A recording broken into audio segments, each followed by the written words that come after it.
De nos jours, la solitude fait peur. Rien qu'à l'idée de se retrouver seul, certains paniquent, certains se retrouvent démunis. Mais pourtant, la solitude, c'est se reconnecter à la vie autour de nous, à la vie en nous. Comment espérons-nous nous transformer si nous ne sommes pas capables de le faire seuls ? J'aimerais mettre en lumière que si nous ne sommes pas capables de rester seuls, immobiles, sans rien faire, cela révèle l'état de notre âme. En effet, nos actions sont le reflet de notre âme. Si nous ne sommes pas capables de rester dans l'inaction, dans l'immobilité, dans la solitude, dans le silence absolu, alors cela révèle l'état de notre âme. C'est comme si nous essayions de fuir notre vraie nature. Nous essayons d'ignorer les cris de notre âme, ces cris de détresse qui réclament son union au tout. Quand nous saisissons compulsivement nos téléphones afin d'aller sur les réseaux sans véritable objectif, alors nous fuyons cette peur, la peur de notre âme de ne pas retrouver d'où elle vient. La solitude, c'est comme le berceau de notre âme. La solitude nous emmène vers la vérité, la réalité. Comment espérons-nous la voir avec toutes ces distractions ?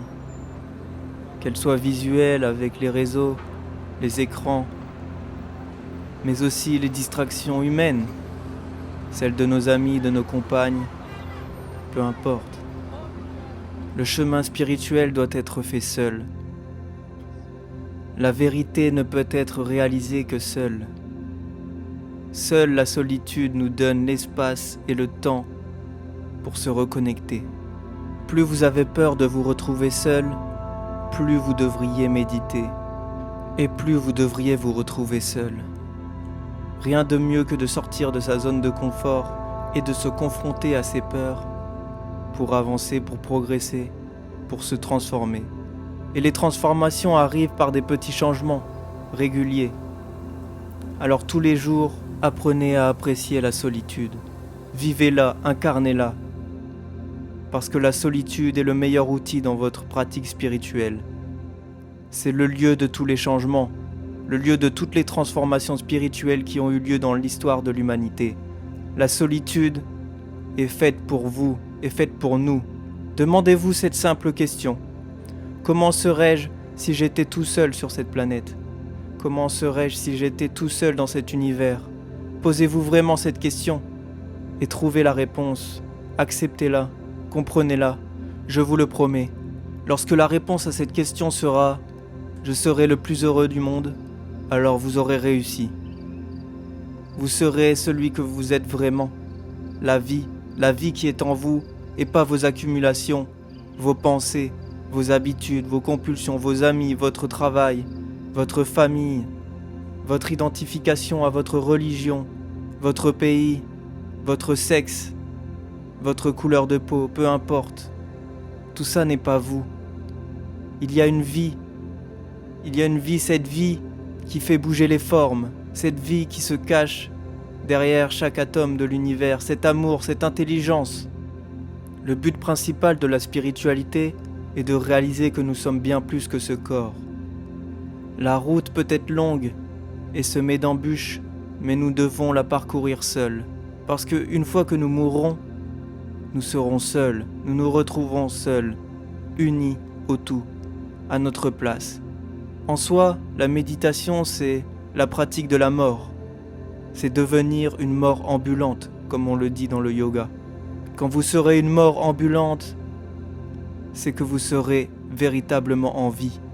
En effet, la vie et la mort ne sont qu'une seule et même chose, sous deux versions différentes. Comme l'expiration et l'inspiration sont deux choses opposées qui permettent la vie et la mort sont deux choses opposées qui permettent notre existence. Alors ne l'ignorez pas. Ignorez pas les cris de votre âme. Affrontez-les dans la solitude. Confrontez-les dans la solitude. Ne fuyez pas votre responsabilité qui est de prendre le contrôle de votre vie. Vous seul en êtes capable, alors vous devrez le faire seul, dans la solitude. Qui a dit que la vie serait facile ? Là n'est pas la question. C'est comment réagissez-vous aux difficultés de la vie? Quelle réaction avez-vous?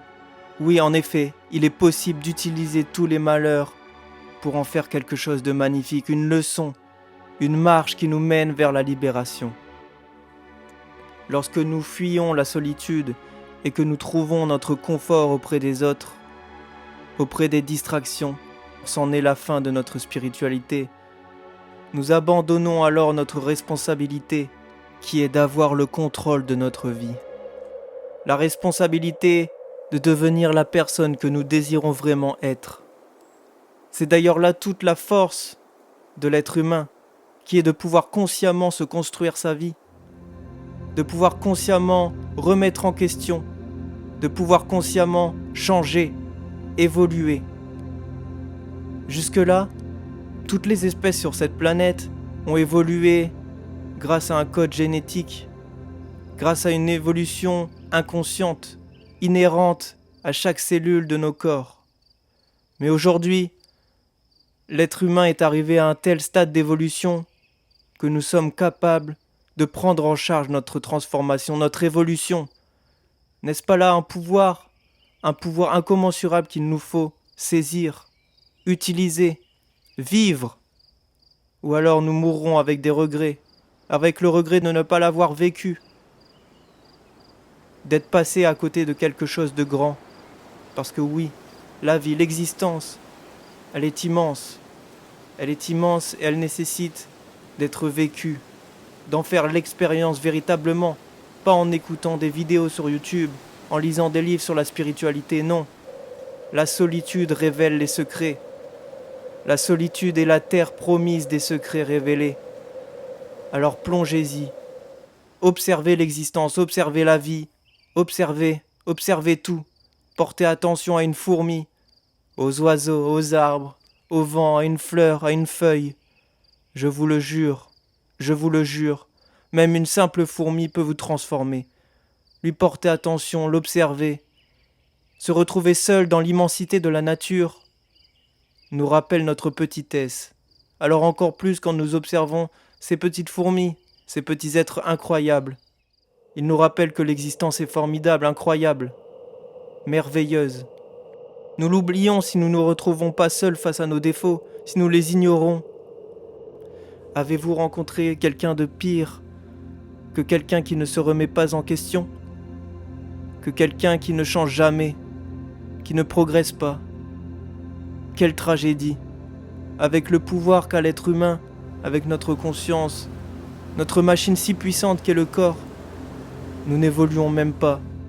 Cette chance que l'univers tout entier désire avoir.